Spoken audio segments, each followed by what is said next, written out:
العلماء يعرفون أكثر.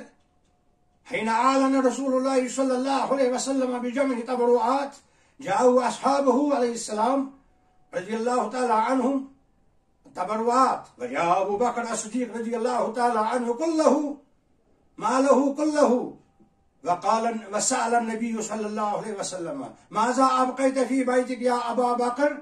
قال يا رسول الله صلى الله عليه وسلم أبقيت الله ورسوله. اس لیے قال النبی صلی اللہ علیہ وسلم سنت علیکم بسنتی و سنتی خلفاء راشدین، تم پر میرا اور خلفاء راشدین کا طریقہ اپنانا ضروری ہے.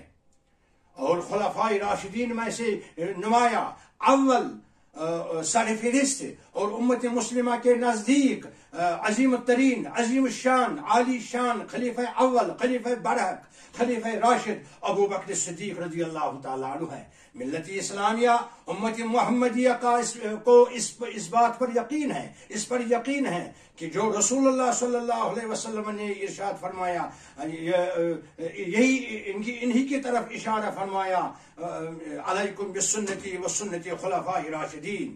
گویا کہ ابو بکر صدیق رضی اللہ تعالی عنہ کے طریقہ کو اپنانا امت محمدیہ علیہ السلام کے لیے ضروری ہے. اور یہ بھی یاد رکھنا حضرت ابو بکر صدیق رضی اللہ تعالی عنہ کی صحابیت، ان کی سخاوت، ان کی شجاعت قرآن شریف سے ثابت ہے، قرآن مجید سے ثابت ہے. اس لیے فقہاء، علماء، مفکرین، مفسرین، محدثین اور علماء اسلام اور یہ شریعت اسلامیہ کے علم بردار، ان سب کا اتفاق ہے، اس بات پر اتفاق ہے کہ حضرت ابو بکر صدیق رضی اللہ تعالی عنہ سے محبت رکھنے والا مومن ہے، واللہ مومن ہے، اور ان سے بغض رکھنے والا، حسد رکھنے والا صریح منافق ہے، فاسق ہے، فاجر ہے، فتنہ پرور ہے.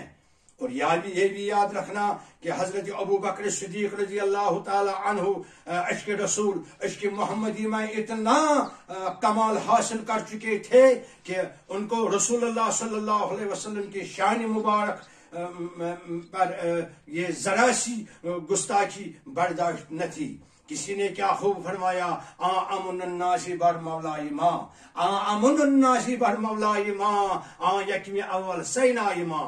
وہ ابو بکر صدیق ابن قحافہ رضی اللہ تعالی عنہما ہمارے مولا کا سب سے لوگوں میں سب سے بڑا محسن اور ہمارے طور سینا کا پہلا کلیم ہے.